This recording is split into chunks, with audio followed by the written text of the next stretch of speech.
Hi, I am Little Dragon Peppernose. Peter was so kind to write down my story. Now he asked me to read it to you. We are going to read 2 pages per video. I had a sneezing problem, and I am very excited to read it together with you. I was wondering if you could sneeze like a dragon, too. You have to know that dragons sneeze very loudly. You should sneeze with me in the story. Let's practice. 1, 2, 3. Hatsu. Little Dragon Peppernose went for a stroll. He wanted to go to the garden where the flowers were blooming. When he opened the fence to the garden, the flowers waved at him, already on the rhythm of the wind. There was a clear, blue sky, and the sun was smiling down upon him. The flowers were so beautiful that he could only stare at them in amazement. He took a deep breath to smell the most of them.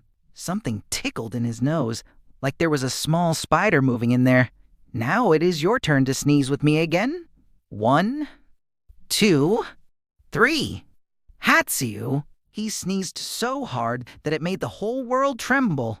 The sneeze, a huge flame escaped, and he, sadly enough, burnt all the flowers.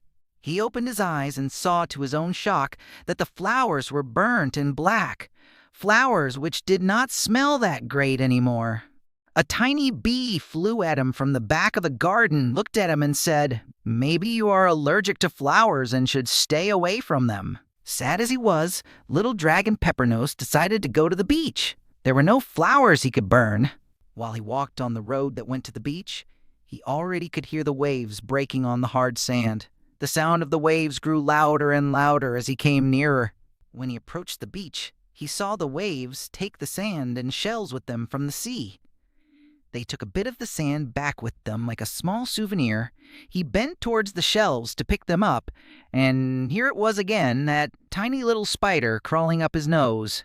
He took a deep breath and had to sneeze so hard that the world trembled again. Your turn to sneeze with me again. 1, 2, 3. Hatsu. He sneezed so hard that there was also a flame escaping from his nose again. With the tears in his eyes from the sneezing, he thought, luckily, there were no flowers to burn this time. That thought made him happy. A small fish stuck his head out of the water and looked at Little Dragon Peppernose. "That was close," he said with a bit of fear in his voice. "You almost cooked us, the fish in the sea." Little Dragon Peppernose looked shocked at him. Before he could say sorry, the fish continued, "Maybe you are allergic to the sea. It would be better for you if you stayed away from it." He hung his little dragon head and looked at the sand. This reminded him of a place they called the desert. It was behind the forest. There was no water and no flowers. If he would go there, maybe he would never sneeze in his life again. This was the first part of my story. Would you like to hear more? The next video will be on my channel. If you become a member, I'll let you know when it comes on.